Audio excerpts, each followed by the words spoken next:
विजय मल्ल्या जी थे, उस time top businessman थे। तो मैंने जब सेशन लिया मैंने कॉन्सेप्ट पे बात नहीं की, मैंने प्रोडक्ट पे बात किया। उस टाइम मेरा एक्सपीरियंस कम था, तो मेरा पूरा पोजिशनिंग था प्रोडक्ट। तो मैंने इंश्योरेंस का वर्ड एटलीस्ट 10 टाइम्स मैंने रिपीट किया मेरे सेशन में। फर्स्ट 1 आवर में वर्ड इंश्योरेंस 10 टाइम्स रिपीट किया।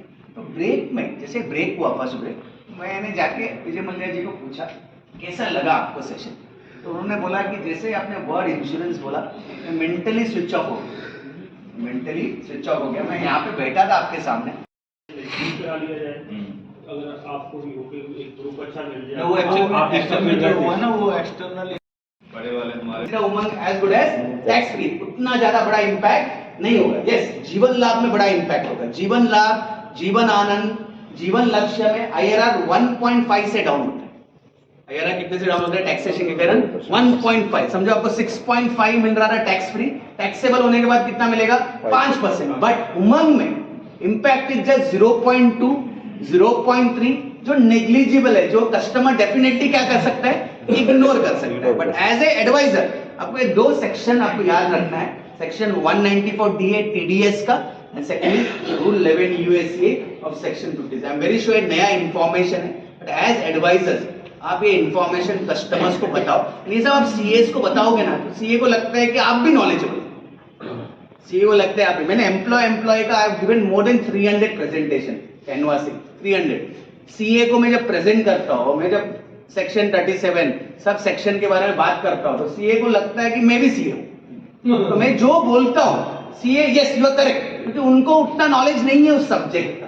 तो मेरा एक ही रिक्वेस्ट है, जब आप सेक्शन बोलोगे 194DA बोलोगे, रूल 11 USC ऑफ सेक्शन 56 बोलोगे, CA इमीडिएटली क्या बोलेगा? Yes. If he doesn't have information, yes बोलेगा। इफ ही हैज इंफॉर्मेशन, वो चेक करेगा, क्रॉस चेक करेगा, वो आपको बता देगा। तो मेरा रिक्वेस्ट है कि दोनों सेक्शन एज एन एडवाइजर आपके पास जानकारी होना है।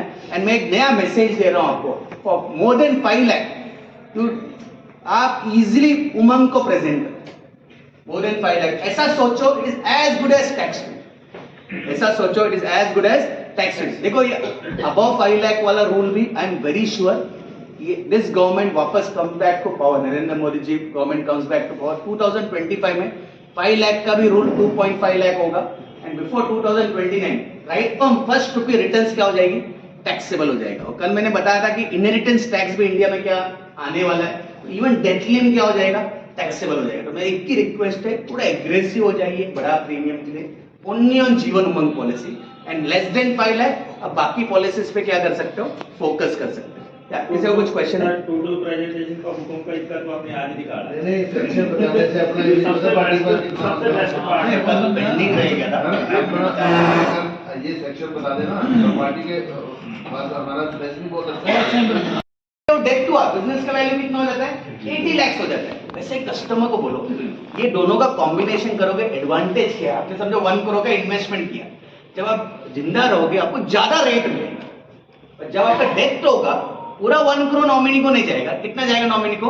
80 लाख। सेम थिंग जो रियल एस्टेट में होता है, सेम थिंग बिजनेस में होता है, सेम थिंग अदर एसेट्स में होता है, वही चीज आप किस में कर रहे हो? अक्षय। बट एडवांटेज है जब वो अलाइव रहेंगे उस टाइम उसको ज्यादा इंटरेस्ट रेट मिलेगा। आपको पता है इंटरेस्ट रेट कितना है? ऑप्शन ए का 860 को अराउंड मोर देन 8% है, 870 को मोर देन 10% है, एज 80 एंट्री मोर देन 15%। दोनों को कंबाइन करोगे आपका एवरेज रेट क्या होगा? इंक्रीज होगा। आपका एवरेज रेट क्या होगा? इंक्रीज होगा। तो मैं रिक्वेस्ट है फ्रेंड्स, आज से आप सिर्फ ऑप्शन एफ मत दीजिए, दोनों का कॉम्बिनेशन दीजिए। बट और एक रिक्वेस्ट है, मैक्सिमम 20%, मैक्सिमम ऑप्शन ए कितना दीजिए? 20%, डोंट गिव मोर देन 20%। आप ना इनफैक्ट ना मैं आपको मेरा एक्सपीरियंस बता रहा हूँ, आप जब ये कॉम्बिनेशन दोगे ना, बहुत सारे कस्टमर्स बोलेंगे मुझे पूरा 100% ऑप्शन बोलते कि मुझे और बच्चों को नहीं देना है, घर भी बच्चों को जा रहा है, कार भी बच्चों को जा रहा है, सब कुछ बच्चों को जा रहा है, मुझे ना अपना इन्वेस्टमेंट बच्चों के लिए नहीं चाहिए। आप पूरा ऑप्शन ए में दो, पूरा ऑप्शन ए में नहीं देना है, पूरा ऑप्शन ए में दोगे पूरा चैरिटी हो जाएगी, पूरा ऑप्शन ए में नहीं देना है। कॉम्बिनेशन क्या कीजिए 80-20 मैक्स 70-30, मैक्स कितना कीजिए 70-30, बट आज से अब सिर्फ ऑप्शन ए मत दीजिए। देखो मरने के बाद इवन अमाउंट कम जाएगा ना, कस्टमाइज ओके, तो जब जिंदा रहेगा जब उसको ज्यादा इंटरेस्ट रेट मिलेगा, कस्टमर को बेनिफिट है टू फाइट इन्फ्लेशन, तो जो भी लाइफस्टाइल एक्सपेंसेस है उसको टेक केयर करने में उसको क्या होगा, बेनिफिशियल होगा। सबसे एक बढ़िया पॉइंट है, बाकी जो इंस्ट्रूमेंट्स है हमारी बेटर हो जाएगी। हाँ, इंटरेस्ट रेट बेटर हो जाएगी, एफडी का रेट बेटर हो जाएगा, इवन है ना कस्टमर भी इजीली कन्विंस हो जाएगा, क्योंकि है ना जब बोलोगे ना आपका घर का वैल्यू 20% डाउन होगा, कस्टमर खुद बोलता है घर का वैल्यू 20% डाउन नहीं होगा, 50% डाउन। वो सोच रहा है मैंने देना हूँ बाद में आना ना, Yes, मेरे जाने के बाद पहले जो आ रहा है उसको पता नहीं। यस, उसको ज्यादा इंटरेस्ट है, बट 80-20 करोगे तो कस्टमर कन्विंस होगा। रिपीट 80-20 करोगे तो 50-50 करोगे तो कस्टमर कन्विंस नहीं होगा, क्योंकि कस्टमर को लगता है कि 50% मेरा लॉस हो, तो फैमिली को जाने वाला कितना लॉस हो रहा है 50%। तो मेरा रिक्वेस्ट है ये ऑप्शन शुरू कीजिए। इसको है ना आपको एक प्रपोजल फॉर्म दिया, कितना प्रपोजल फॉर्म साइन करना पड़ेगा, दो प्रपोजल, दो अलग अलग बॉन्ड आएगा, दो अलग अलग बॉन्ड आएगा, एंड इंश्योर करो कि 80-20 आज से आप करना शुरू कीजिए। आपको कमीशन में कुछ चेंजेस नहीं है, वही 2% कमीशन मिलेगा, कस्टमर को ज्यादा बेनिफिशियल। सर जो काम जा रहा था ना वो आना शुरू हो जाएगा। यस 100%। आपने जो कम्युनिकेट किया, मेरे बहुत सारे स्टूडेंट्स को 80-20 के कारण इजीली आ रहा है बिजनेस। इनफैक्ट कोई बता सकते किसी के पास प्रीमियम कैलकुलेटर है तो कोई 70 years age of entry, 70 years option A का कॉम्बिनेशन, ओनली ऑप्शन ए का 10 लाख का एज 70 एंट्री, कितना परसेंटेज है कोई बता सकते हो? सर इसमें एक मेरा एक सवाल है, हाँ जैसे बाकी इंस्ट्रूमेंट्स होते हैं, स्मार्ट सेविंग्स हो गया, उसमें जीएसटी नहीं है, आ जाएगा उसमें, उसको भी उसमें आ जाएगा। इसमें जीएसटी के कारण तो जिस प्रोडक्ट में जीएसटी नहीं है 100% उस प्रोडक्ट में आएगा। हर बजट में जितने भी इंडिया में प्रोडक्ट्स है ना सब में जीएसटी आएगा, जिसमें जीएसटी है वो निकालेंगे नहीं। तो जीएसटी का फुल फॉर्म क्या है friends? Not goods and service, it's government survival tax. GST का फुल फॉर्म क्या है? गवर्नमेंट को सर्वाइव होना है, उनको जीएसटी लगाना पड़ेगा। तो इंडिया में ना जीएसटी कभी निकलेगा नहीं। अभी एक नया प्रोडक्ट आ रहा है आईआरडीए का, तो अभी ये प्रोडक्ट लॉन्च होने वाला था, बट लॉन्च क्यों नहीं हुआ? क्योंकि डिस्कशन हो रहा है कि उसमें जीएसटी होना चाहिए नहीं होना चाहिए। तो वो डिस्कशन के टाइम तो गवर्नमेंट ने बोला इलेक्शंस के बाद डिस्कस करें। पर सर जो अपना एक इंस्ट्रूमेंट्स है अपना 940 जिसका रेट है 860 सीनियर सिटीजन का वाले से पहले बेचती थी, वरिष्ठ पेंशन वरिष्ठ पेंशन वाले से नेग्लेक्ट कर दिया, मैं बेचता था सर, उसके बारे में मेरे को काम भी आता था, तो उस पर जीएसटी नहीं है सर। बट अभी वो नया प्रोडक्ट नहीं आया 2023 में, गवर्नमेंट ने भी बंद कर दिया वरिष्ठ पेंशन, नया अभी तक नहीं है। नया जो भी आएगा ना वो जीएसटी के साथ है। मैंने सर कोमो बना आपको चाहिए ना पोस्ट ऑफिस में आना चाहिए, मिनिस्ट्री ऑफ फाइनेंस को लिख दो पोस्ट ऑफिस में आना चाहिए, अदरवाइज हमारे प्रोडक्ट के ज्यादा निर्मला सीतारमण मैम आपको थैंक यू बोलेंगे, थैंक्स फॉर इन्फॉर्मिंग मी कि उसमें नहीं है, वो डेफिनेटली लेके आएगी। देखो सब प्रोडक्ट्स में आने वाले हैं, एवरी प्रोडक्ट जो इंश्योरेंस में नहीं होना चाहिए था, जो जीएसटी ना जो एसेंशियल होता है ना, नेसेसिटी एंड एसेंशियल, उसमें नहीं होना चाहिए। ऐसा मेडिकल ट्रीटमेंट में जीएसटी नहीं होना चाहिए, मेडिक्लेम पॉलिसी में नहीं होना चाहिए, लाइफ इंश्योरेंस में नहीं होना चाहिए। बट गवर्नमेंट को ना अभी क्या जरूरत है पैसा, क्योंकि ना गवर्नमेंट का लोन इतना है, लोन को टेक केयर करना है मनी इसलिए। तो गवर्नमेंट क्या कर रही है, जहाँ पे भी पॉसिबिलिटी है, जहाँ पे बिजनेस ज्यादा हो रहा है, गवर्नमेंट क्या बोल रही है पता है आपको? जहाँ बिजनेस करना है करो, बट जब आपको पैसा मिलेगा we are your business partner. सिर्फ बिजनेस ही नहीं सर, प्रॉफिट होगा तो बिजनेस पार्टनर, लॉस होगा तो हम आपके लॉसेस को शेयर नहीं करेंगे। प्रॉफिट हुआ टर्नओवर पे we are your business partner straight away 18% business partner, 18%। आपको क्या 5 स्टार होटल का कितना है जीएसटी? 28%। 5 स्टार होटल में कोई जाता है, अभी समझो अहमदाबाद मैच के लिए लोगों ने 1 लाख पे किया एक दिन का रूम का, गवर्नमेंट ने 28,000 गवर्नमेंट को अमाउंट है, कैसीनो में 28%। 28,000। तो इसके लिए ना अभी अहमदाबाद स्टेडियम का एडवांटेज क्या हुआ, सबसे ज्यादा कैपेसिटी है 1,20,000। तो गुजरात का स्टेट का रेवेन्यू भी इंक्रीज हुआ, इंडियन गवर्नमेंट का भी रेवेन्यू क्या हो गया, इंक्रीज हो गया। तो अंडरस्टैंड करो जीएसटी नहीं निकले, कितना परसेंटेज है? As of 70 11%, 11.61%। इट एज 70 में आप एंटर करोगे, 80 में एंटर करोगे ना, इट इज 14 या 15%, 85 में एंटर करोगे इट इज 17%। सर इसके तो उसकी आईआरआर तो बहुत बढ़िया। नहीं, उसका कॉम्बाइन करोगे ना 80-20, एवरेज वाइज आपको 1% मोर,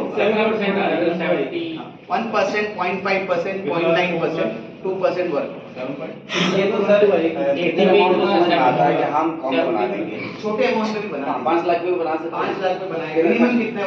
1 लाख ना, मिनिमम 1.5 लाख। जीवन अक्षय में मिनिमम कितना है?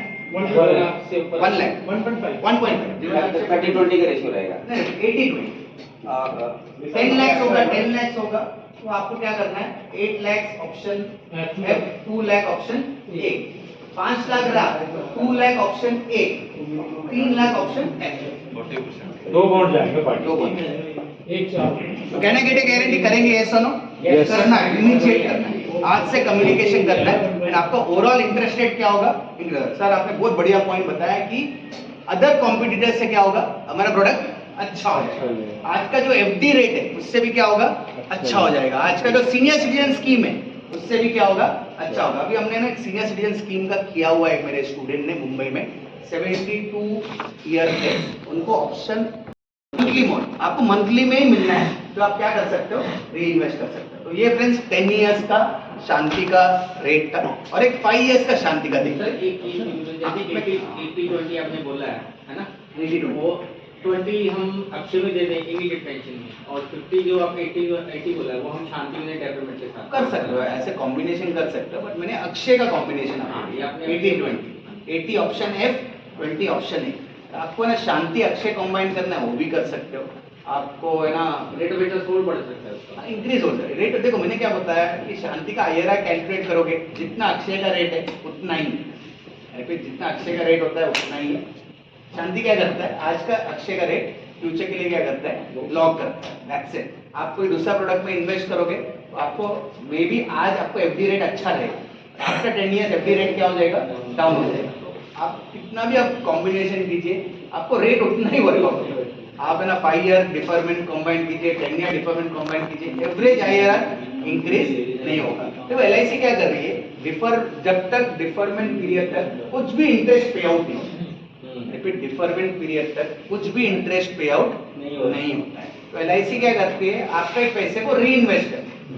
एलआईसी क्या करती है, आपका जो आपको इंटरेस्ट देना है एलआईसी क्या करती है, री इन्वेस्ट। एक्चुअली क्या करता है, वो एक है ना एक्सेल शीट बनाया कि फर्स्ट ईयर का इंटरेस्ट वापस जीसेक में हो गया, सेकंड ईयर का इंटरेस्ट वापस जीसेक में हुआ, एंड रिवर्स कैलकुलेशन करते हैं। इसके मैंने एक स्टेटमेंट दिया था, फर्स्ट जो ओरिजिनल 20 ईयर का प्रोडक्ट था वो एलआईसी से गलती हो गया था। वो in fact future current repo rate को ब्लॉक नहीं कर रहा था, इनफैक्ट करंट रेपो रेट से 2% ज्यादा दे रहा है करंट को। एलआईसी से थोड़ा गलती, एलआईसी एक्सेप्ट नहीं करेंगे, actually will not accept, but I knew कि वो गलती हो गया। तो मैं ना सब मीटिंग में बोलता रहा जितना हो सके आप इनकैश कीजिए। तो एलआईसी ज्यादा रेट दे रही है 20 ईयर्स के लिए, बट एलआईसी ने उसको रेक्टिफाई कर दिया। अभी कितना है मैक्सिमम टर्म, 12 साल, but it's a very good product, excellent product है जीवन शक्ति। बट ये लेस देन 20, जैसे अभी सेलिब्रिटीज है जिनके पास ज्यादा इनकम है, वो कहाँ पे इन्वेस्ट करना चाहिए, यंगस्टर्स जीवन शांति में करना चाहिए, क्योंकि उनको इमीडिएट पेंशन की जरूरत नहीं है, उनको आफ्टर डिफरमेंट जरूरत है। तो आफ्टर 10 ईयर्स उनको पेंशन आना शुरू होगा। तो ये फ्रेंड्स 10 ईयर का कॉन्सेप्ट था। नेक्स्ट 5 ईयर का, 5 year friends what is the Jeevan Shanti rate, original rate 9.3, 5 year deferment का ओरिजिनल पुराना रेट था 9.35 और करेंट रेट 9.05। करंट रेट कितना है फ्रेंड्स, 9.0। आप देखोगे बीच में 9.35 7.84 बन गया था 2019 में, 2020 में 6.87% हो गया, 1 फरवरी 2022 को 7.66 हो गया, फिर 25 अगस्त 2022 को 8.06, वापस अभी एलआईसी ने इंक्रीज किया तो 9.05। इवन 5 ईयर डिफरमेंट काफी अट्रैक्टिव, इवन 5 ईयर डिफरमेंट काफी अट्रैक्टिव है। Friends we do not know India में क्या होगा interest rate going forward, at least हम कस्टमर को बता सकते हैं 5 साल का डिफरमेंट लोगे, 10 लाख का इन्वेस्टमेंट करोगे, 5 साल के बाद आपको 90,500 आना शुरू होगा। एटलीस्ट हम गारंटीड अमाउंट उसको पोजीशन कर सकते हैं। बाकी प्रोडक्ट में कितना मिलेगा we do not know going forward. आप है ना बैंक मैनेजर को जाके पूछो 5 years डाउन द लाइन कितना इंटरेस्ट रेट होगा, बैंक मैनेजर का आंसर रहेगा I do not no. But LIC manager को जाके पूछो कि 5 year शांति का डिफरमेंट का रेट कितना होगा, तो गारंटीड बताएगा 8.05। तो फ्रेंड्स है ना, आप एक बार पूछोगे 3 बार बताएगा थोड़े नहीं जब तक सामने वाले से जवाब नहीं आता तब तक बताता रहेगा सर। तो माय रिक्वेस्ट इज फ्रेंड्स, थोड़ा एग्रेसिवली पिच कीजिए। आप मुझसे एग्री करते हो कि आप उतने एग्रेसिव नहीं है इस पर। बिल्कुल सर, यू आर हम सिर्फ व्हाट्सएप फेसबुक में भी experts, Shanti Akshay WhatsApp Facebook everyday status में डिजिटल मार्केटिंग, ई प्रॉपर्टी, कुछ ना कुछ कॉन्सेप्ट से हम पिच करते हैं, बट प्रेजेंटेशन नहीं देते। तो आज से टारगेट लीजिए everyday 1 presentation face to face. Sir आपने गुरु मंत्र भी आज तो दिया ना। एवरीडे 1 to 1 आपको क्या करना है, फेस टू फेस प्रेजेंटेशन देना है। बहुत बढ़िया प्रोडक्ट्स है।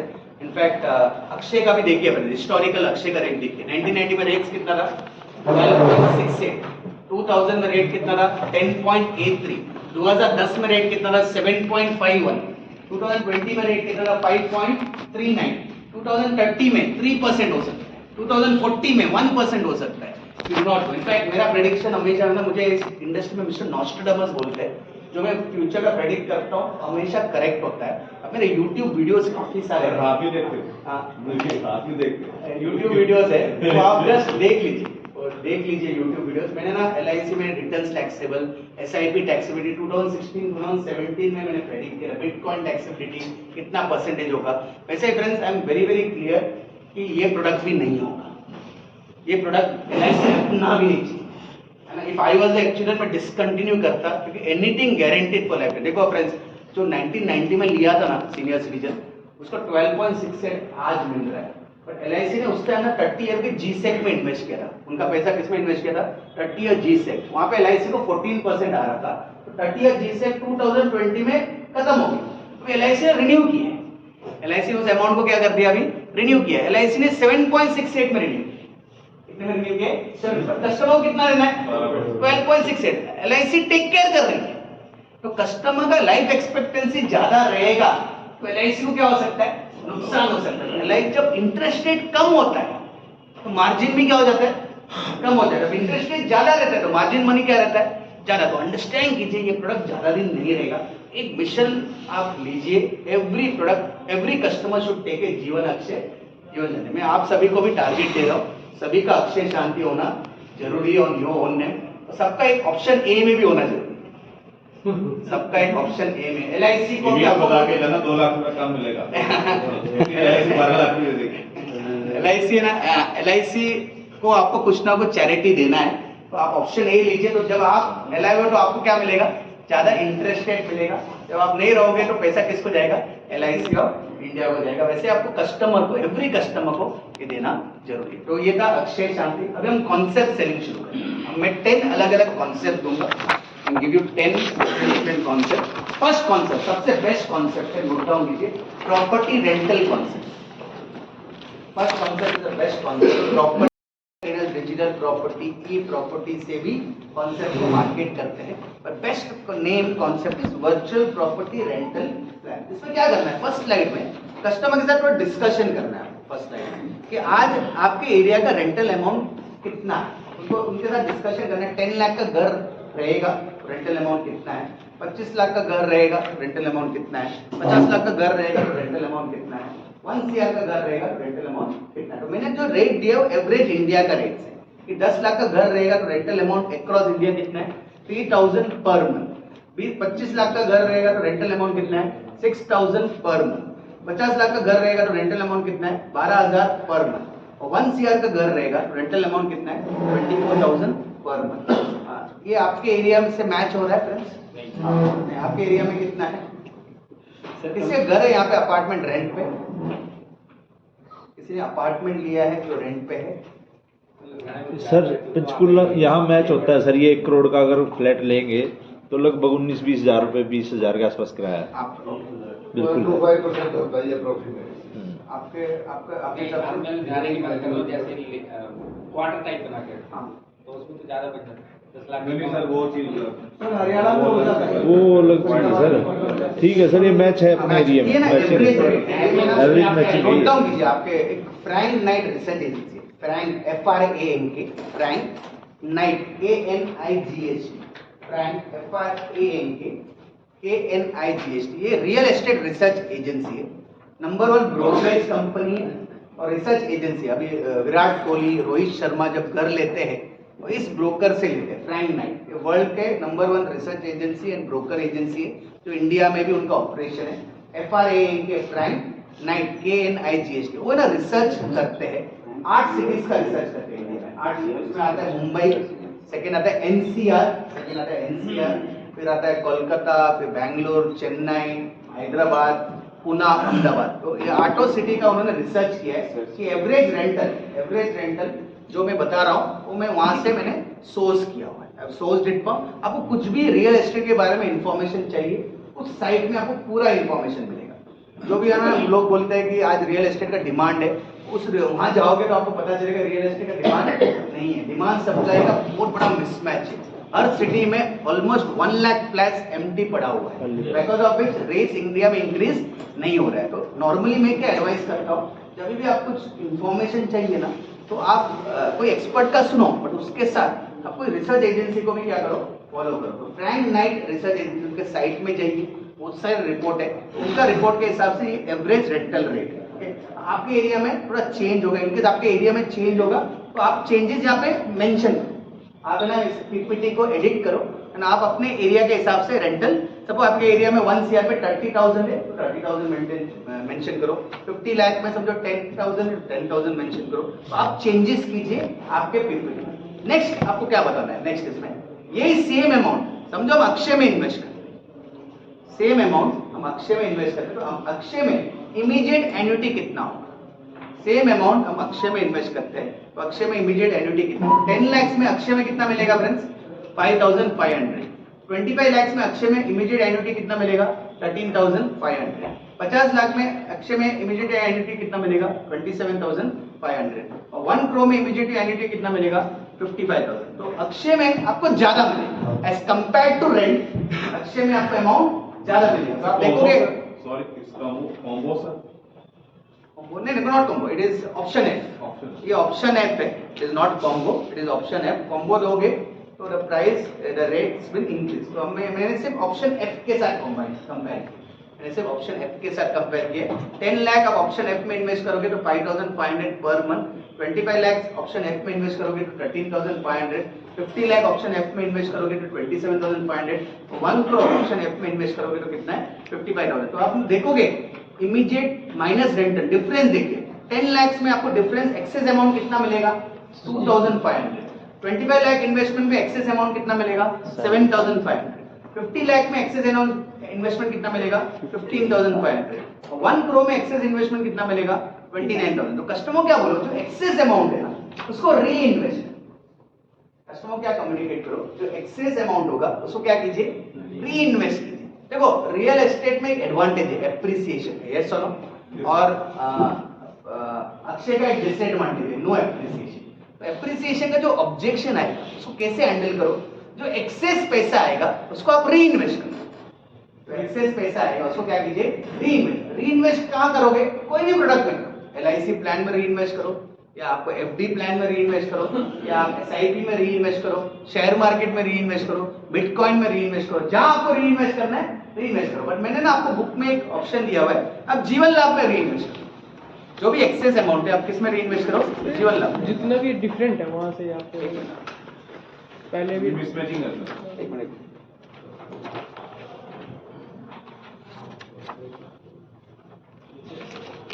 वो पहले का वही अभी का है।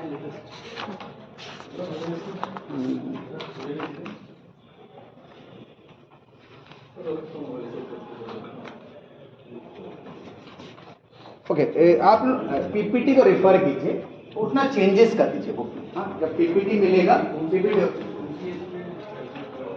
ये एक थोड़ा चेंज कर दो। कॉन्सेप्ट समझ में आया, यस और नो फ्रेंड्स? आपको एक्सेस अमाउंट को फोकस करना है।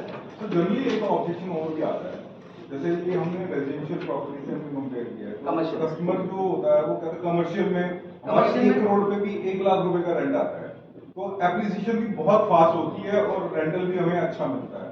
तो वो कहते हैं वाई, मतलब मैं इसमें क्यों इन्वेस्टमेंट देखो डिफरेंस ज्यादा रहेगा, तो मुंबई में कमर्शियल में भी ज्यादा डिफरेंस नहीं है। मुंबई में क्या है, कमर्शियल वैल्यू ज्यादा है। जैसे अभी जैसे अभी मुंबई में ना 150 कारपेट, मैंने एक ऑफिस लिया है 180 का और एक ऑफिस लिया है 180 कारपेट 1.2 CR, 180 कारपेट का 1.2 CR। तो रेंट आप देखोगे वहां पे भी 2.53% है, 30,000 का ही रेंट मिलता है। 1.2 करोड़ वैल्यू है और रेंट वैल्यू कितना है 30,000, क्योंकि एरिया इज स्मॉल। बट वहां पे मुंबई मेट्रो सिटीज में इवन कमर्शियल का रेंटल रेट 2% 3% की। आपके एरिया में मे भी पॉसिबल है 7-8, उसमें क्या करना पड़ेगा, आप ऑब्जेक्शन को हैंडल नहीं कर पाओगे, कस्टमर आपका नहीं सुनेगा, तो आपके लिए सेगमेंट होगा only residential property, commercial property पे फोकस नहीं करना है। तो मैं मुंबई से ना आउटस्कर्ट में भिवंडी के एक गांव है, it is very famous for industries. तो वहाँ पे ना इंडस्ट्रियल शेड होता है, बहुत सारे लोग क्या करते हैं इंडस्ट्रियल शेड लेते थे एंड बिजनेसेस को वो दे देते। बट अभी क्या हो गया, बिकॉज ऑफ कोविड पैंडेमिक बहुत सारे बिजनेसेस क्या हो गया, बंद हो गया। बहुत सारे बिजनेसेस ने अपने वेयरहाउसेस को क्या कर दिया, छोटा कर दिया। रेंट वाज 68,000, रेंट कितना था 68, मेंटेनेंस 17,000, नेट रेंट कितना आ रहा था 51। तो मैंने उसको एक्सेल शीट बना के दिया, वही सेम अमाउंट आप अक्षय में डालोगे, आपको 2 लाख आफ्टर पेइंग 4 CR जब लिक्विडेट करोगे तो एक 60-70 लाख इनकम टैक्स आएगा, तो बचेगा आपका 3.3 CR। वही अमाउंट आप ना अक्षय में डालोगे तो आपको 2 लाख मिलेगा पर मंथ। यहाँ पे कितना मिल रहा था आपको 51,000, आपको एक्सेस कितना मिला पर मंथ 1.5 लाख। साल का एक्सेस कितना मिला 18 लाख। तो साल का जो भी एक्सेस है, साल का जो भी एक्सेस है आप री इन्वेस्ट, आप क्या करो या आप हॉलीडेज ट्रिप्स के लिए एंजॉय करो। फर्स्ट ईयर 18 लाख आप यूके का ट्रिप जाइए, सेकंड ईयर 18 लाख आप यूएस का ट्रिप जाइए, थर्ड ईयर 18 लाख आप ऑस्ट्रेलिया का ट्रिप जाइए। ऐसा पूरा वर्ल्ड टूर कर सकते हो। प्रॉपर्टी में रहोगे सिर्फ इंडिया टूर कर पाओगे, कस्टमर क्या बोला, प्रॉपर्टी में रहोगे सिर्फ इंडिया टूर कर पाओगे, आप है ना इसमें डालोगे तो पूरा वर्ल्ड टूर। तो ऐसा कंपैरिजन करके आपको कस्टमर क्या करना पड़ेगा, कन्विंस करना पड़ेगा। फ्रेंड्स टिल नाउ मैंने को 326 लोगों का प्रॉपर्टी लिक्विडेट करवा के I made them invest in financial asset. मैं सिर्फ अक्षय नहीं बोलता हूँ, मैं उनको बोलता हूँ 33% लिक्विडेट करके 33% अक्षय में डालिए, 33% FD में डालिए, 33% इसमें डालिए FD में, और 33% हो सके तो क्वेश्चन आता है कि प्रॉपर्टी जाना चाहिए, उसमें तो आपका पैसा काफी टैक्स देना पड़ जाएगा उस मूल्य को। वही बता रहा हूँ, आप टैक्स भरने के बाद भी टैक्स कितना लगता है प्रॉपर्टी में, इंडेक्सेशन होता है। प्रॉपर्टी में क्या एडवांटेज है, इंडेक्सेशन का मतलब आपने परचेस किया होगा 1 CR में, but because of indexation, sir no discussion मत कीजिए, 1 CR का आपका समझो प्रॉपर्टी वैल्यू है, because of indexation property value कितना हो जाएगा 1.5 CR हो जाएगा, 2 CR होगा। तो आपको टैक्स 20% पे करना पड़ेगा आफ्टर पेइंग टैक्स ऑल्सो। ये बहुत बढ़िया वर्कआउट होता है। बट वो प्रॉपर्टी लेता है तो टैक्स पे नहीं करना देखो पड़ेगा। प्रॉपर्टी री इन्वेस्ट करोगे बैक टू प्रॉपर्टी तो आपको टैक्स भरने की जरूरत, तो आपने पैसे को एंजॉय नहीं किया। प्रॉपर्टी लोग का क्वेश्चन मतलब यही होता है कि भैया हम इसमें क्यों लगाएं। नहीं, क्योंकि उसका देखो नुकसान कितना हो रहा है। अभी मैं मुंबई का एग्जांपल देता हूँ, जिसको मैंने अभी कन्विंस किया था रिसेंटली। 2 करोड़ का प्रॉपर्टी था, 46,000 रेंट आ रहा था। वही 2 करोड़ आप अक्षय में डालोगे, आपको 1,10,000 का रेंट आएगा। तो आपको कितना एक्सेस मिल रहा है 55-60। It is not a small amount.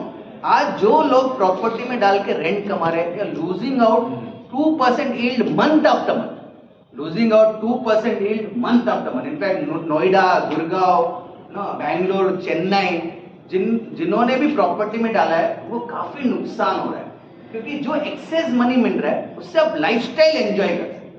जो एक्सेस मनी मिल रहा है, I made my father sell his whole property. मैंने फादर को भी एक इन्वेस्टर मीट में बिठाया, जहाँ पे हमारा एंसेस्ट्रल होम था, जहाँ पे we were brought up. Father 70 lakh का वैल्यू था, 11,000। हमें बच्चा फादर को मोटिवेट नहीं करता, क्योंकि उनको पता है कि प्रॉपर्टी किसको आएगा, बच्चों को ही आएगा। बट मैंने ना उनको बिठाया मीटिंग में, उनको बताया वो 70 लाख, उनका एग्जांपल लिया। 70 लाख में उस मीटिंग में 11,000 का रेंट आ रहा है, वही 70 लाख अक्षय में डालेंगे तो 27,000 का रेंट आएगा, 16,000 पर मंथ आएगा, 16,000। तो what is important, per month जो पैसा आना इज इंपॉर्टेंट। तो आपका लाइफस्टाइल क्या होगा, अच्छा होगा। लाइफस्टाइल क्या होगा, आजकल बहुत सारे सीनियर सिटीजन ने घर लिया है and they are giving it on rent, वही आप अक्षय में डालेंगे उनको ज्यादा मिलेगा, so that they can enjoy the lifestyle. जब वो अपना गांव जाएंगे, ट्रेन में जाने की जरूरत नहीं, वो फ्लाइट में जा सकते हैं। जब हम गांव जाएंगे तो वो ना गिफ्ट दे सकते हैं, क्योंकि उनको क्या मिलेगा, एक्सेस अमाउंट मिलेगा। तो ये आपको समझाना है, कस्टमर को बताना है। एंड फ्रेंड्स उसके अलावा क्या क्या अदर एडवांटेजेस है वो भी देखिए। बस तो सॉरी, जो सर का क्वेश्चन था ना कि उसका कमर्शियल प्रॉपर्टी का हर एक शहर में सैकड़ों एग्जाम्पल ऐसे मिल जाते हैं कि किसी ने कोई कमर्शियल प्रॉपर्टी किसी को रेंट पे दी, 10 साल दी, 30 साल तक केस चलता उसका लेने के लिए, जिसको हमने रेंट नहीं दिया वो उसका उसको वापस करना पड़ता है। हाँ, बहुत कमर्शियल प्रॉपर्टी में ज्यादा कॉन्सेप्ट है। उसमें मेंटेनेंस कॉस्ट क्या है? जीरो है। उसमें 1 रुपया का भी मेंटेनेंस कॉस्ट नहीं होगा। प्रॉपर्टी लेंगे हर महीने, देखो कमर्शियल प्रॉपर्टी का मेंटेनेंस देखिए, हर महीना मेंटेनेंस अमाउंट ज्यादा रहता है। कमर्शियल में भले ही रेंट अच्छा है, मेंटेनेंस भी ज्यादा है। वैसे रेजिडेंशियल प्रॉपर्टी में मेंटेनेंस क्या है? ज्यादा। अभी रिसेंटली एक मुंबई में एक एडवाइजर ने 4 BHK का घर लिया है, मेंटेनेंस 58,000 है। तो लग्जरियस कॉम्प्लेक्स है, मेंटेनेंस कितना है? 58,000। मैंने उनको मजाक में पूछा कि आप खुद ओनर हो कि रेंट में रह रहे हो, क्योंकि 58,000 इज द मेंटेनेंस। तो अंडरस्टैंड करो, मेंटेनेंस कॉस्ट कभी कभी ज्यादा होता है, वो आप टच कीजिए सब्जेक्ट पे। Second very very important, litigation होने का चांस नहीं है। There is no litigation problem in our property. Real estate में अभी जो बात हुई, कभी भी लिटिगेशन आ सकता है, कभी भी लीगल इश्यूज आ सकता है। Next very very important, guaranteed income for life time. जो इनकम मिलेगा वो गारंटीड है। रिपीट, जो इनकम मिलेगा वो क्या है? गारंटीड है। रिपीट, जो इनकम मिलेगा वो गारंटीड है, चेंज नहीं होगा। देखो रेंट में क्या होता है, कोविड पैंडेमिक में क्या हुआ था फ्रेंड्स, रेंटल में गवर्नमेंट ने एक सर्कुलर निकाला। कोई बता सकते हैं क्या सर्कुलर था गवर्नमेंट का? रेंट नहीं लेना, रेंट नहीं लेना और रेंट 50% रिड्यूस लेना। रेंट नहीं लेना, रेंट 50%। यहाँ पे ऐसा नहीं है, यहाँ पे इनकम क्या रहेगा? गारंटीड रहेगा। यहाँ पे इनकम रहेगा। गवर्नमेंट ने रिक्वेस्ट की थी इस मोड में, गवर्नमेंट ने इनफैक्ट वो रिक्वेस्ट बहुत सारे टेनेंट ने, मुंबई में बहुत सारे टेनेंट ने लैंडलॉर्ड को बोल दिया कि this is government order, you can not pressurise us. तो 3 months to 6 months, 3 months to 6 months rent नहीं मिला। इनफैक्ट मुंबई में आप आओगे ना, मुंबई में जिन्होंने भी रेंट में डाला है बहुत नुकसान हुआ है। 2-2 साल कमर्शियल वेकेंट रहा है। मुंबई में बहुत सारे IT कंपनीज ने ओवरनाइट कंपनी बंद कर दिया and work from home concept चलाया। 2 साल बाद भी अभी भी वो जगह एम्प्टी है, क्योंकि बड़ा बड़ा स्पेसेस इतना इजीली जाता नहीं है। समझो IT कंपनी ने लिया है तो कौन रिप्लेस करेगा? एक और IT कंपनी रिप्लेस करेगा। बट बहुत सारे IT कंपनी ने अभी क्या किया है? वर्क फ्रॉम होम कॉन्सेप्ट शुरू किया है, कोर वर्किंग स्पेसेस में काम करते हैं। बहुत सारे एग्जांपल्स है इंडिया में, बहुत सारे जिनका है ना घर है बट उनको टेनेंट ही नहीं मिला। इनफैक्ट मेरे एक दोस्त है अनिल तिवारी के पुणे में भी स्टडीड टुगेदर, उनका एक ट्रैजिक इंसिडेंट उनका रेंटल का, जो कोविड में हस्बैंड वाइफ दोनों का डेथ हुआ उनके फ्लैट में जिस रेंट पे दिया था। अभी 2.5 years हुआ है, उनको टेनेंट नहीं मिला है। क्यों नहीं मिला है? क्योंकि है ना सब जगह वहाँ इंफॉर्मेशन है कि उस घर में हस्बैंड का भी डेथ हुआ, वाइफ का डेथ हुआ, घर भी लिक्विडेट नहीं हो रहा घर भी। तो ये सब प्रॉब्लम्स आ सकता है। प्रॉब्लम है, genuine problem. I am saying it is genuine problem, वो किसी को भी आ सकता है, कोई भी क्लाइंट को आ सकता है। बट अक्षय में ये प्रॉब्लम आने का चांस नहीं है। अभी देखो नोएडा में एक बिल्डिंग को डिमोलिश किया गया था, सुपर। तो वैसा कभी भी कहीं भी आ सकता है। केरला में Kerala is a very nice example. Kerala का सबसे रिचेस्ट टाउनशिप, सबसे रिचेस्ट बिल्डिंग जो केरला के वाटर जो है ना, वहाँ मरीन ड्राइव जैसा वाटर है, वहाँ पे उन्होंने बनाया था, वो इलीगल निकला। गवर्नमेंट ने उसको डिमोलिश किया और 50% वहाँ पे जितने भी घर थे ऑन रेंट, 50% जितने भी घर थे ऑन रेंट थे, ओवरनाइट डिमोलिश हो गया। अंडरस्टैंड कीजिए फ्रेंड्स, वहाँ पे लिटिगेशन इश्यूज से क्या हो सकता है? नुकसान हो सकता है। रोड वाइडनिंग में भी कभी कभी आपका प्रॉपर्टी, देखो इंडिया में रोड वाइडनिंग 100% होगा, यस और नो? हमारे बहुत चल रहा है। तो 2 वे था, अभी क्या हो गया? 4 वे। 4 वे आने वाले दिनों में क्या होगा? 8 वे। 8 वे आने वाले दिनों में क्या होगा? दुबई शारजा रोड होगा 16 वे। इंडिया में एवरी रोड 16 वे होने वाला है बाय 2050। इंडिया में एवरी रोड 16। तो जिसका भी घर है उनको घर क्या करना पड़ेगा? रेंट पे दिया हो, पैसे मिलने वाले को बहुत सारे। पैसे मिलेगा, बट जिसने भी रेंट पैसा इनफैक्ट अच्छा पॉइंट है, गवर्नमेंट डबल पैसा देती है, 4 times। बट पॉइंट इज उनका सोच क्या था? रेंट में डालना। रेंटल इनकम क्या होगा? जीरो होगा। रेंटल इनकम क्या होगा? जीरो होगा। अंडरस्टैंड कीजिए, ये सब प्रॉब्लम आ सकता है। Next friends, no need of incurring cost on, आपको टेनेंट चेंज करने की जरूरत है। प्रॉपर्टी में, मुंबई में तो प्रॉपर्टी में 11 महीने में टेनेंट चेंज होता ही है। तो मुंबई में ना लैंडलॉर्ड का सोच है कि मोर देन 11 मंथ देंगे तो पॉसिबल है टेनेंट वेकेट ही नहीं करेगा। तो इसके लिए वहां पे 11 महीने में टेनेंट को चेंज करो। जब टेनेंट चेंज होता है, commission charges, brokerage charges, registration charges. और यहाँ पे आपके एरिया में रजिस्ट्रेशन ऑनलाइन है कि ऑफलाइन है? रेंटल रजिस्ट्रेशन ऑनलाइन, मुंबई में ऑनलाइन हो चुका है। मुंबई में कंपलसरी रेंटल रजिस्ट्रेशन होना जरूरी है। तो जिस दिन आप रेंट पे जाते हो उसी दिन ब्रोकर ऑनलाइन करता है। तो हर 11 महीना लैंडलॉर्ड को रेंटल का चार्जेस देना पड़ेगा, स्टैम्प ड्यूटी देना पड़ेगा, वापस रजिस्ट्रेशन का चार्जेस देना पड़ेगा। अंडरस्टैंड करो, no need of incurring cost on change of tenant. Next, guarantee tenant को लाइफ टाइम। हमारा जो टेनेंट है गारंटीड है। टेनेंट का नाम है LIC ऑफ इंडिया। टेनेंट का नाम है LIC of India. Next, no fear of rentals not coming on time. कुछ भी डर नहीं है कि रेंटल टाइम पे नहीं आएगा।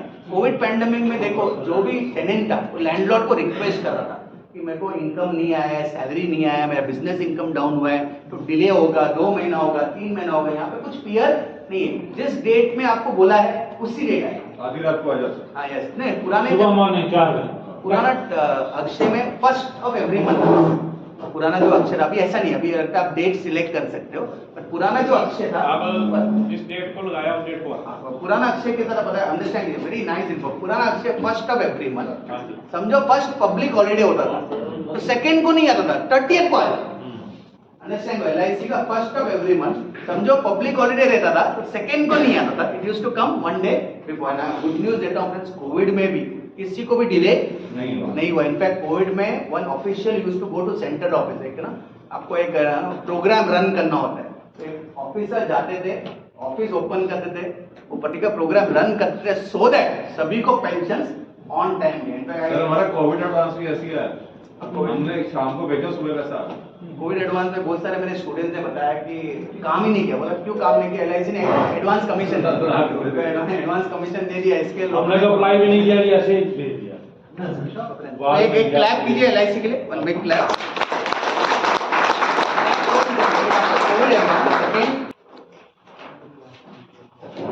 Note down, because Indian economy develop हो रहा है, रेपो रेट डाउन हो रहा है, वेरियस इंस्ट्रूमेंट का इंटरेस्ट रेट क्या हो रहा है? डाउन हो रहा है। This is second concept. Customer को बोलना है जैसा इंडियन इकोनॉमी डेवलप होगा ना, रेपो रेट डाउन होगा, वेरियस इन्वेस्टमेंट का इंटरेस्ट रेट डाउन होगा। तो मैंने एक टेबल दिया हुआ है, बैंक FD 96 में कितना था? 12-13%। 2022 में कितना हुआ? 5-6%। PPF 96 में कितना हुआ? 1996 में 12% था, 2022 में कितना हो गया? 7.1%। किसान विकास पत्र 1996 में 13% था, 2022 में कितना हुआ? 6.9। जीवन अक्षय 1996 में 12.5 था, 2022 में कितना हो गया? 5.5 to 6। तो एक टेबल क्या इंडिकेट कर रहा है? टेबल क्या इंडिकेट कर रहा है? लास्ट 24 इयर्स या 26 इयर्स में इंटरेस्ट रेट क्या हो रहा है? डाउन हो रहा है। नेक्स्ट 24 इयर्स में भी इंटरेस्ट रेट क्या होगा? डाउन होगा। तो इंडियन इकोनॉमी को रिलेट करो। किसको रिलेट करो? बोलो कि आज नहीं लोगे, आने वाले दिनों में अक्षय का रेट क्या होगा? फर्दर डाउन होगा। शांति का रेट क्या होगा? फर्दर डाउन होगा। ऑलरेडी लास्ट 24 इयर्स में रेट क्या हो चुका है?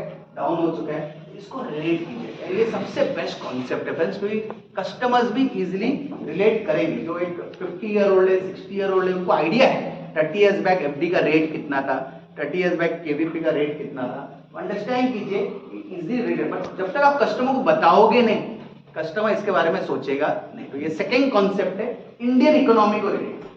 सेकेंड कॉन्सेप्ट है, किस इकोनॉमी को रिलेट करो? Indian economy. This is the second concept. Third concept friends, note down कीजिए, life time maintenance expense concept.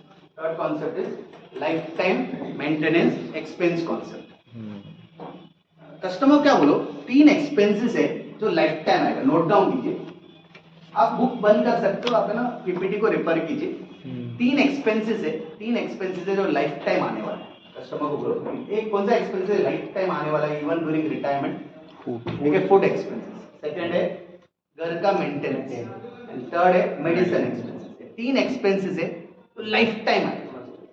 3 expenses जो लाइफ टाइम आएगा। एक फूड एक्सपेंसेस, फूड डेली कितना टाइम्स ऑफ फूड? 3 टाइम। एक डॉक्टर दीक्षित है, आपने डॉक्टर दीक्षित का फॉर्मूला सुना है? और दिन में कितना टाइम खाना है? 2 टाइम्स खाएंगे तो आपका वेट कंट्रोल हो जाता है एंड काफी सारे मेडिकल प्रॉब्लम्स ना आपका दूर हो जाएगा। ऐसा डॉक्टर दीक्षित का कम्युनिकेशन है। Doctor Dikshit is like he says 2 times. Normally घर में कितना टाइम्स है? 3 टाइम्स है। किसी किसी घर में कितना टाइम्स है? 4 टाइम्स है। तो कस्टमर को वही बोलना है कि फूड के लिए आपको सेव करना है। सेकंड, मेडिसिन के लिए save. Medicine friends, supplements increase होता है आफ्टर 60-70, विटामिन का टैबलेट्स है, सप्लीमेंट्स है, तो मेडिसिन भी क्या हो गया? मैंडेटरी। घर का मेंटेनेंस का मतलब है सोसाइटी का मेंटेनेंस, फिर फिर आपको मेड सर्वेंट्स का, सबका मेंटेनेंस, सबका सैलरी, ये सब आपको ऐड करना है। तो बोलना है कि ये 3 कॉस्ट है जो लाइफ टाइम है। जब और उनको बोलो ये गारंटीड एक्सपेंसेस, नोट डाउन करो, उनको क्या बोलो, गारंटीड एक्सपेंसेस है। तो कस्टमर क्या बोलो, गारंटीड एक्सपेंसेस को टेक केयर करने के लिए इनकम भी गारंटीड होना चाहिए। गारंटीड एक्सपेंसेस को टेक केयर करने के लिए इनकम भी क्या होना चाहिए, गारंटीड। तो अक्षय शांति करो to take care of guaranteed expenses. Customer क्या बोलो, अक्षय शांति कीजिए to take care of guaranteed expenses. समझो आपको इमीडिएट टेक केयर करना है तो अक्षय में इन्वेस्ट करो, आपको आफ्टर 5 इयर्स टेक केयर करना है, आफ्टर 10 इयर्स टेक केयर करना है, किसमें इन्वेस्ट करो, जीवन शांति में इन्वेस्ट करो। पर कस्टमर को कम्युनिकेट करो कि गारंटीड एक्सपेंसेस को टेक केयर करने के लिए गारंटीड इनकम आना जरूरी है। बट इसके लिए ना कस्टमर को है ना इन्फ्लेशन का कॉन्सेप्ट समझाना जरूरी है कि आज का जो एक्सपेंसेस है वो आने वाले दिनों में सेम नहीं रहेगा। आज का एक्सपेंसेस आने वाले दिनों में क्या होगा, इंक्रीज होगा। तो मैंने एक छोटा सा टेबल दिया होगा कि 10,000 का आज का जो एक्सपेंसेस, समझो आपका फूड का, मेडिसिन का, मेंटेनेंस का, समझो 10,000 का एक्सपेंसेस है, फूड का, मेडिसिन का, मेंटेनेंस का 10,000 का एक्सपेंसेस है। तो 10 साल के बाद एट द रेट ऑफ 6% कितना हो जाएगा, 17,908। 10 साल बाद एट द रेट ऑफ 6% कितना हो जाएगा, 17,908। 20 साल बाद एट द रेट ऑफ 5% कितना हो जाएगा, 26,532। एंड 30 साल बाद एट द रेट ऑफ 4% कितना हो जाएगा, 32,433। मैंने क्या किया, इन्फ्लेशन का कंसिडरेशन किया। मैंने क्या बोला है कि 10,000 का जो खर्चा है आज 10,000 है, 10,000 का जो खर्चा है आज 10,000 है, पर बिकॉज ऑफ इन्फ्लेशन 10,000 नहीं रहेगा। आने वाले सालों में 10,000 का एक्सपेंसेस क्या होगा, इंक्रीज होगा। तो 10 साल बाद at the rate of 6% inflation कितना होगा, 17,908। 20 साल बाद at the rate of 5% inflation 10,000 खर्चा कितना होगा, 26,532। और 30 साल बाद at the rate of 4% inflation कितना हो जाएगा फ्रेंड्स, 32।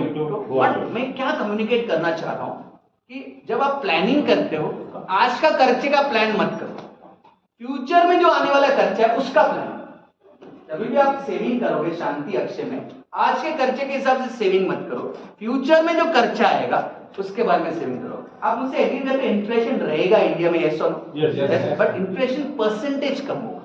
मैं आपको गाइडेंस दे रहा हूं, आने वाले दिनों में इन्फ्लेशन का परसेंटेज क्या होगा, कम होगा। बहुत सारे ना एक्सपर्ट्स बोलते हैं कि 6% इन्फ्लेशन है, फ्यूचर में भी 6-7 रहेगा। ऐसा नहीं होता है। जैसा देश डेवलप होता है इन्फ्लेशन परसेंटेज क्या होता है, कम होता है। जैसे पेट्रोल जो 17 रुपीज था 1990 में, आज हो गया है 100 रुपीज, 6 टाइम्स हो गया। इन्फ्लेशन 8% है लास्ट 30 ईयर्स में।